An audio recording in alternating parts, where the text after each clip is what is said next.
નવી સવારમાં આપનું હાર્દિક સ્વાગત છે. આજે આપણે વાત કરવાના છીએ વાલ્મીકી રામાયણની. વાલ્મીકી રામાયણ એ તમામ રામાયણોમાં સૌથી અધિકૃત ગણાય છે. આખા વિશ્વમાં 6000થી પણ વધારે રામાયણ હોવાનું કહેવાય છે. એમાં વાલ્મીકી રામાયણ સૌથી જૂની, ઈસવીસન પૂર્વે 800 વર્ષમાં એ લખાયેલી, અને એના પણ ઘણા બધા સ્વરૂપો. તો આ બધામાંથી સાચી વાલ્મીકી રામાયણ કઈ, એનો પણ અભ્યાસ થયો અને એની સમીક્ષિત આવૃત્તિ એટલે કે ક્રિટિકલ એડિશન નક્કી કરવામાં આવી. નિષ્ણાતો દ્વારા ખૂબ મહેનત કરીને, ખૂબ સંશોધન કરીને. એ તો સંસ્કૃતમાં, પછી એનો ગુજરાતી અનુવાદ કરવાનો થાય. તો એ કામ અમદાવાદમાં રહેતા સંસ્કૃતના પ્રકાંડ પંડિત સારસ્વત એવા શ્રી વિજયભાઈ પંડ્યાએ કર્યું. વાલ્મીકી રામાયણની જે આવૃત્તિઓ પ્રચલિત છે, એ પ્રચલિત આવૃત્તિઓ કેવી છે કે એ શેડભેડી આવૃત્તિઓ કેવી હોય તો કહી શકાય. કારણ કે એમાં વાલ્મીકીએ ન લખ્યું હોય તેવું પણ ઘણું બધું અંદર હોય છે. આપણે ત્યાં ગુજરાતમાં સસ્તું સાહિત્ય 1922માં વાલ્મીકી રામાયણનો અનુવાદ પ્રકાશિત કર્યો. આ 100 વર્ષ પછી ગુજરાતને ભગવાને મારા દ્વારા કરાવેલો અનુવાદ પ્રાપ્ત થાય છે. એ પણ ઈશ્વરનો મોટો સંકેત છે. અને વધુમાં તે સમયનો 1922ની ગુજરાતી ભાષામાં અનુવાદ છે. એટલે ઘણું બધું આજે કાળગ્રસ્ત લાગે. અને રામાયણ જેવી જે ગ્રંથ છે, રામાયણ જેવો ગ્રંથ, એનો તો 10 કે 2 દશકે અનુવાદ થતો જ રહેવો જોઈએ એમ આપણે કહીએ છીએ. પણ તન્ના સાહેબ, તમે જુઓ કે 100 વર્ષે એનો અનુવાદ આપણને ગુજરાતીમાં મળે છે. એ તો ગુજરાતીમાં મળે છે. હજુ આખા દેશની કોઈ પણ પ્રાદેશિક ભાષામાં સમીક્ષિત આવૃત્તિનો અનુવાદ થયો નથી. પોપ્યુલર અનુવાદો છે, લોકપ્રિય અનુવાદો છે, ઘણા છે. ગુજરાતમાં પણ બીજા અનુવાદો છે, પણ આવો અનુવાદ હજુ મળ્યો નથી. મહારાષ્ટ્રમાં ભાંડારકર રિસર્ચ ઓરિએન્ટલ ઇન્સ્ટિટ્યૂટ નામની જગપ્રસિદ્ધ સંસ્થાએ મહાભારતની સમીક્ષિત આવૃત્તિ પ્રકાશિત કરી. એ લોકોએ લગભગ 75 વર્ષ લીધા અને સમીક્ષિત આવૃત્તિ પ્રકાશિત કરી. તો બીજું જ એવું આપણું જે દેશનું મહાન આર્ષ ઋષિનું જે મહાકાવ્ય કહેવાય, એ મહાકાવ્યની સમીક્ષિત આવૃત્તિ ઉપલબ્ધ ન હતી. એટલે ગુજરાતે બીડું ઝડપ્યું. વડોદરા યુનિવર્સિટી, MS યુનિવર્સિટી છે, એની સાથે જોડાયેલી ઓરિએન્ટલ ઇન્સ્ટિટ્યૂટ છે, પ્રાચ્ય વિદ્યા મંદિર છે, એમને આ વિચાર આવ્યો. એના સંચાલકોને હંસાબેન મહેતા, જે એના MS યુનિવર્સિટીના VC હતા, એમને પણ આની પ્રેરણા જાગી અને એમણે રસ લીધો અને એમણે આખું ડિપાર્ટમેન્ટ MS યુનિવર્સિટીની પ્રાચ્ય વિદ્યા મંદિર નામની સંસ્થામાં રામાયણ નામનું આખો વિભાગ, ડિપાર્ટમેન્ટ શરૂ કર્યું. UGC એને માન્યતા આપી. UGC એ પણ પોતાનો ફંડ ફાળો આપ્યો અને એ રીતે શરૂ થયું. એ પ્રોસેસ પણ તમને સાહેબ બહુ જ ઇન્ટરેસ્ટિંગ છે, જાણવા જેવું છે. પ્રોસેસ સંકુલ છે. આખા દેશની હસ્તપ્રતો, જે હાથથી લખાયેલી હસ્તપ્રતો હોય, એ બધી હસ્તપ્રતો આખા દેશમાંથી વત્તા નેપાળમાંથી પણ એ હસ્તપ્રતો ભેગી કરી. લગભગ 2000 હસ્તપ્રતો ભેગી કરી અને વિદ્વાનોની મંડળી બનાવી. એ વિદ્વાનોની મંડળીને જુદા જુદા કાંડ સોંપ્યા. દરેક વિદ્વાનને એક કાંડ સોંપ્યો અને પેલી હસ્તપ્રતોનો ઉપયોગ કરી એમાંથી એ હસ્તપ્રતોના આધારે મૂળ વાલ્મીકીએ જો લખ્યું હોય, મૂળ વાલ્મીકીએ લખેલી રામાયણ એ કેવી હોઈ શકે, એનું તર્ક, શાસ્ત્રીયતા વગેરેના આધારે એમણે નક્કી કર્યું કે ભાઈ વાલ્મીકીની લખેલી રામાયણ, વાલ્મીકીનો લખેલો જો રામાયણ ગ્રંથ હોય તો આવો હોય. એના આપણે સમીક્ષિત આવૃત્તિ, ક્રિટિકલ એડિશન કહીએ છીએ. શ્રી રામ ભગવાને 14 વર્ષનો વનવાસ ભોગવ્યો હતો. વિજયભાઈએ વાલ્મીકી રામાયણની સમીક્ષિત આવૃત્તિને માતૃભાષા ગુજરાતીમાં લાવવા માટે 16 વર્ષનો ઘરવાસ અને હૃદયવાસ ભોગવ્યો. તો શરૂઆતમાં યુનિવર્સિટીમાં હું ભણાવતો હતો અહીંયા ભાષાભવનમાં, એટલે ત્યાં વિદ્યાર્થીઓને સુંદરકાંડ નિયત થયો અભ્યાસક્રમ.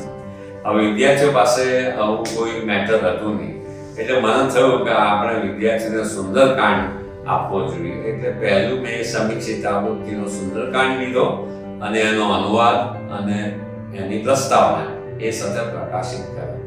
એ સુંદરકાંડ પ્રકાશિત થયા પછી મને થયું કે આ કામ તો કોઈએ કર્યું જ નથી. આ તો સુંદરકાંડનું મેં એક કાંડનું કામ કર્યું, હજુ બીજા 6 કાંડ બાકી છે.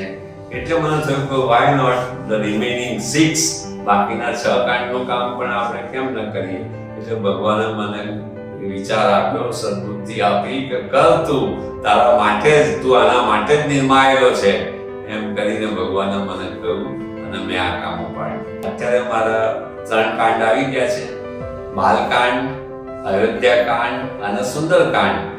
આ વર્ષે 2024માં ભગવાનની કૃપાથી, શ્રી રામચંદ્રની કૃપાથી અરણ્યકાંડ અને કિષ્કિંધાકાંડ એ 2 કાંડ પ્રકાશિત થઈ જશે. અરણ્યકાંડ તો અત્યારે કામ ધમધોકાર ચાલી રહ્યું છે. કિષ્કિંધાકાંડનું કામ બધું પૂરું થઈ ગયું છે. પ્રેસમાં એની પ્રોસેસ ખૂબ લાંબી હોય છે, એટલે પ્રેસમાં જશે અને આવી જશે આ વખતે. એટલે 5 કાંડ એટલે આટલું એ થશે, આટલો એનો ઢગલો થશે. 5 કાંડ, બધા 500 પાનાના વોલ્યુમ હોય છે. દરેક કાંડમાં તન્ના સાહેબ, બધા લોકોનો ખ્યાલ નથી હોતો, પણ દરેક કાંડમાં, કોઈ પણ કાંડમાં 2000 થી ઓછા શ્લોકો નથી. એ 2000 શ્લોકોનો અનુવાદ કરવો, શાસ્ત્રીય અનુવાદ કરવો, એના ઉપર બધી ટીકાઓ લખાઈ છે સંસ્કૃતમાં, એ સંસ્કૃત ટીકાઓ પણ સામે રાખવી. અંગ્રેજીમાં પણ જે કામ થયું છે એ અંગ્રેજીમાં જે કામ થયું છે એ સામે રાખવું, અને ગુજરાતીના શબ્દો, એના પર્યાય શબ્દો અનુવાદ કરતી વખતે કયો શબ્દ યોગ્ય છે એનું ચયન કરવું. એ બધી પ્રોસેસ આખી અનુવાદમાં માગી લે છે. એટલે પ્રોસેસ પ્રમાણે હું કામ કરી રહ્યો છું. 2004માં તેમણે અનુવાદનું કામ શરૂ કર્યું અને 2020માં આ કામ પૂર્ણ થયું. સોમનાથ સંસ્કૃત યુનિવર્સિટીએ તેમને માનદ ડિલીટની ડિગ્રી આપી છે. રાષ્ટ્રપતિ એવોર્ડ પણ એમને મળી ચૂક્યા છે. જે અનુવાદ કાર્ય તેમણે કર્યું આ રામાયણનું, એના માટે પણ રાષ્ટ્રપતિના હસ્તે તેમને એવોર્ડ મળી ચૂક્યો છે. તેમને ઘણા બધા એવોર્ડ મળ્યા છે. વિજયભાઈ મૂળ માણસ સ્વાધ્યાયના છે, ભારતીય સંસ્કૃતિના છે, સંસ્કૃતના છે. તેમણે આજે અનુવાદ કાર્ય કર્યું તેમાં પોતાની જાતને એકાકાર કરી નાખી. નોંધવાની વાત એ છે કે તમામ ભારતીય ભાષાઓમાં પ્રથમ વખત વાલ્મીકી રામાયણની આ સમીક્ષિત આવૃત્તિનો અનુવાદ આપણને પ્રાપ્ત થયો છે. હું ઘણીવાર એમ સૂત્રાત્મક ભાષામાં કહું છું કે go back to Valmiki, Valmiki તરફ પાછા વળો. વાલ્મીકીએ જે લખ્યું છે એવું ત્યાર પછી કોઈએ લખ્યું નથી. વાલ્મીકીનું રામાયણ છે, વાલ્મીકીની રામકથા છે, તો જગતના જે સેંકડો રામાયણો છે બધાનું ઉદ્ગમ સ્થાન, સ્ત્રોત એ વાલ્મીકી રામાયણ છે. જાતે જગતી વાલ્મીકૌ કવિહિ ઇતિ અભિધા અભવત, એમ આપણે ત્યાં પરંપરામાં કહેવાયું છે કે જ્યારે જગતમાં વાલ્મીકી જન્મ્યા ત્યારે કવિ શબ્દ અસ્તિત્વમાં આવ્યો, એટલે કવિતા અસ્તિત્વમાં આવી. વાલ્મીકી આપણા આદિ કવિ છે, વાલ્મીકી રામાયણ આપણું આદિ કાવ્ય છે. એ કોઈએ એને ભૂલવું ન જોઈએ. આપણી જે પણ કઈ એકેડેમિક, સ્કોલરલી જે કઈ પ્રવૃત્તિ થાય એની પાછળ વાલ્મીકી સૌ પ્રથમ છે. Valmiki stands above all. Valmiki supreme, Valmiki સર્વોચ્ચ છે, સર્વોત્તમ છે. ભારતીય સંસ્કૃતિના, ભારતીય ધર્મના 2 મહાન ગ્રંથો મહાભારત અને રામાયણ, મહાકાવ્ય. રવિન્દ્રનાથ ટાગોર તો એવું કહે છે કે ભારત વર્ષમાં 2 જ મહાન રાજાઓ થયા છે, એક શ્રીરામ અને એક શ્રી કૃષ્ણ. ભારત વર્ષ સદીઓથી રામાયણ અને મહાભારતનું પઠન કરતું આવ્યું છે. રામાયણ એ ભારતનો આત્મા છે. રામાયણ એ ભારતના શ્વાસોશ્વાસ છે. રામાયણનું પઠન અને ગાન સદીઓથી કરોડો ભારતીયો કરતા જ આવ્યા છે. હું તમને એક જ નાનો સરખો દાખલો આપું. વાલ્મીકી રામાયણમાં રાવણ હણાયો છે રણભૂમિમાં, એ શબ પડ્યું છે અને રામે પછી હનુમાનજીને કહ્યું કે જાઓ આ સમાચાર તમે જઈને સીતાને આપો કે આપણે યુદ્ધમાં જીતી ગયા છીએ. એમાં પણ તે વખતે રામના જે શબ્દો છે ને સાહેબ, એ શબ્દો પણ તમે જુઓ કેવા. રામ એટલે કેવું વ્યક્તિત્વ. રામ શું કહે છે? મેં માર્યો છે, હું જીતી ગયો છું, એવું નથી કહેતા. રામ કહે છે કે જાઓ સમાચાર આપો, સુગ્રીવની મદદથી, લક્ષ્મણની સહાયથી, વિભીષણના માર્ગદર્શનથી આપણા યુદ્ધ જીતી ગયા છે, એમ કહે છે. હા, રામ એવું કહે છે. રામ પોતે યશ નથી લેતા, આવું કહે છે. અને એ પછી કે જાઓ હનુમાનને કહે છે તમે સમાચાર આપો. તે વખતે એમણે એક શબ્દ સંસ્કૃતમાં ઉમેર્યો છે. રામ કહે છે હનુમાનજીને, વિભીષણમ અનુજ્ઞાપ્ય, એટલે વિભીષણની રજા લઈને તમે સીતાને કહેવા જશો. હવે આ રામ, વિભીષણની રજા એટલે શેના માટે રજા લેવાની? વિભીષણને રાજા બનાવનાર તો રામ છે. હમણાં થોડા સમય પહેલા જ રામે એમનો રાજ્યાભિષેક કર્યો છે. બીજી કોઈ વ્યક્તિ હોય તો કે હા વિભીષણને શું પૂછવાનું, મેં એને તો રાજા બનાવ્યો છે. પણ નહીં, આ વિવેક છે રામ. રામ કહે છે કે વિભીષણની રજા લઈને હનુમાનજી તમે જશો. આ એક નાનો શબ્દ વિભીષણમ અનુજ્ઞાપ્ય એ રામના વ્યક્તિત્વ વિશે એટલું બધું કહી જાય છે કે કેવો માણસ હોવો જોઈએ. આટલો જગતનો એના જેવો કોઈ બીજો યોદ્ધો થયો નથી, એના જેવો મોટો કોઈ આવો દેવ થયો નથી. એ રામની કેટલી નમ્રતા છે, રામનો કેટલો વિવેક છે. એવા જો આપણે એમના ગુણોને જીવનમાં ઉતારીએ ઉપાસના દ્વારા, ભક્તિ દ્વારા, જ્ઞાન દ્વારા, અને એનું આપણે જીવનમાં કરીએ. આ મારું કહેવું છે. ગુજરાતમાં સારસ્વતોની, વિદ્વાનોની, ભારતીય સંસ્કૃતિના નિષ્ણાતોની સહેજ પણ ઉણપ નથી, ઘણી મોટી સંખ્યામાં છે. હા, એમની કદર કરવાની ઉણપ છે.